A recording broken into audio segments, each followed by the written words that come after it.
have some Labyrinth action, Doomz, and even DDD. You guys smash the crap out of that subscribe button so you guys don't miss out on more Wiles content. You know, there's been a genuine conversation very recently about wanting to play Labyrinth into the current meta. Now, the downside to existing Labyrinth is you don't have the auto win button, which was dimensional barrier. It's one of the reasons why this deck is able to actually destroy the competition in the OCG, is because they can loop back the dimensional barrier, and it basically makes it so that, you know, Cool Tunes can actually play the game. Now, you don't have that luxury here. You know, you don't get that free turn disruptive effect. So now you kind of have to find some other ways to kind of go into the meta. Now, trap decks, well, they don't really give a crap too much about their extra deck. We do have 2 extra little slots here that you could, you know, build some other choices into to be able to do your thing. Now, one cool thing about this list is we are Dominus Turbo, baby. You have the spirals, the impulses, the songs. And I think that's one cool thing that, you know, this deck actually kind of gets to do is, you know, you're going to be rolling Dark Lock anyway. All right, like, you don't really care. So Impulse and Spark get to combine their powers together and not really punish you too much. There's also the fact of, you know, songs not being able to punish us, because remember, anything on the field that you have will still be able to do its effects. So, I mean, you're just going to be rolling through the effects of this to be able to control the opponent through these, which is actually kind of a good topic of conversation. I like this. You also do have the triple destructive Daruma cannon in here as well. You are absolutely taking care of everything that this deck needs to do, and obviously I think it's just good enough. Being able just to roll out the power of this deck. Also, only 2 welcome Labyrinth. You don't need to lower down the ceiling too much on the bad cards. I think that this is actually just fine for, you know, what you want to be seeing. Next up here, we have Doomz. And honestly, this deck has been doing wonders in some of the competitive circuit too. I don't know if it's just people are starting to actually put 1 and 1 together, that Doomz is kind of a scary deck, or maybe it just took a little bit for players to kind of realize, oh, hey, you know, there's enough like options within the meta for you to be able to consider. But one of the biggest things that you have to remember is Merrymaker into Sargass automatically gets you into Regulus. And being able to actually have your deck have access to an Omni Negate is freaking stupid in this current juncture. Like, we do appreciate the fact that, you know, your meta is allowed to play so many of these good, dumb cards. Like, I do kind of appreciate this. In terms of the rest of where we're going here, you are going to play the triple of the Power Patron Torpedo. This card is just actually like the nuts for this deck. Once again, I mean, like, Archmage has been doing okay on like the rogue status. We've been seeing more of an explosion in Elf Note. But you cannot underestimate, you know, Doomz actually functionally being able to play within its own span of things. Also, you did get the 2 Groflario, which actually does help this deck's consistency out immensely. I would say if you are planning on kind of playing into the upcoming meta here, this would be one of the decks that I would be honestly most worried about. Just because, once again, a lot of decks cannot handle just 1 Omni Negate. And then on top of, you know, not being able to get the searching action going because you have Doomz Destruction here. It's a lot of power all wrapped up in one powerhouse deck. So very important to kind of keep that in mind as we're going into the future here. Next up is DDD.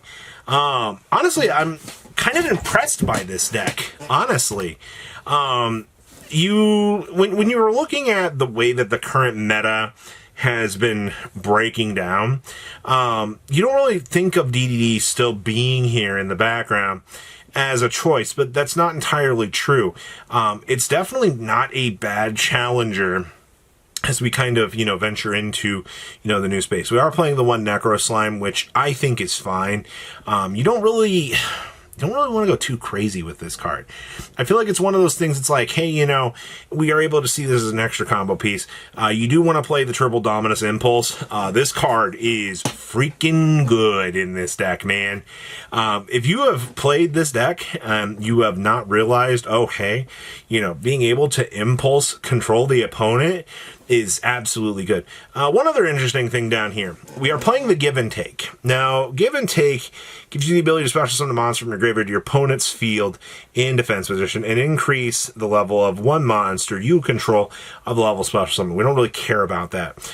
There are things in this deck that like to lock the opponent. I forgot which one of them it is, but one of them says, hey, you can only special summon fiend monsters, or something to that condition. So you can do the old give and take strategy, hand it on over to your opponent. Your opponent's going to stare at it and they're going to go, wow, man, I certainly do love Yu-Gi-Oh! It's so cool that, my deck just gets isolated and completely locked out of playing any functional part of the game because, you're able just to do something like this. And obviously, funny enough, there's also a thrust target. So if your opponent not only allows you to build enough of a combo to establish the give and take, they're going to get absolutely demolished. Next up is Lunalights. Now, a couple things I want to say about this deck.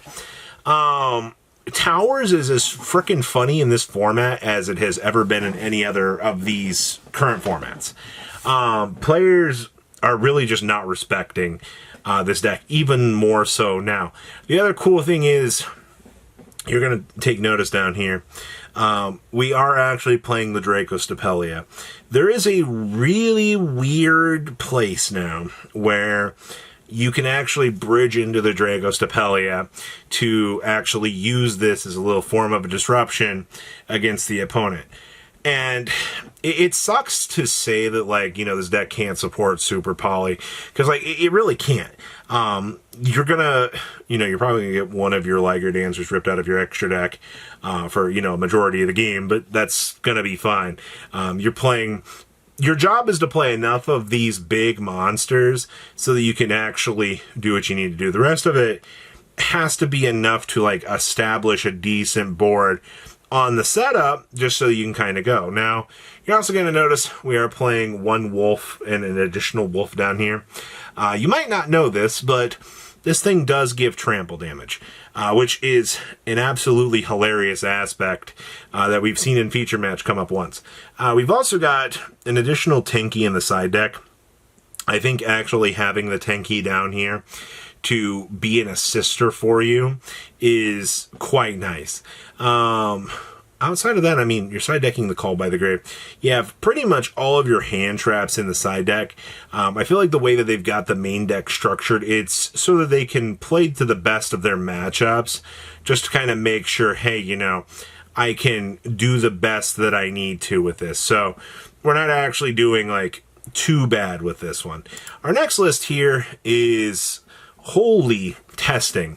So this is something that they were testing on stream, and I figured I would showcase this because this is incredible. Not only do you get access to the Fiendsmith, you have the entire Bestial Horde, you also have Imseti, but they very famously have been playing the Metalmorph stuff. Now, the Metalmorph stuff is kind of cheeky in what it's able to do, because your job is to be able to put a functioning Omni Negate on the table, and that Omni Negate's job is to control the opponent. Does it work? Oh, yeah, it does. Oh, yeah. This is another case, taking a look at a lot of the other decks that you've already seen here.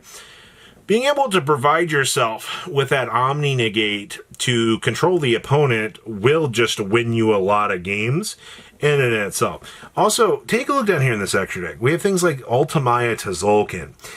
We do get access to the Zombie Vampire.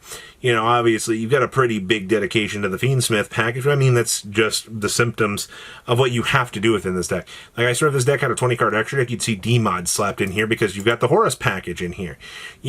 It's the level of tools that a deck like this is able to throw around just very much shows the creativity that, this format has actually opened up to.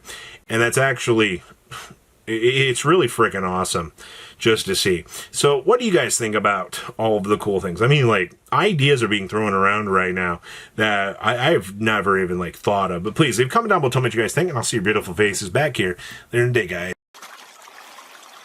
Patrons, thank you.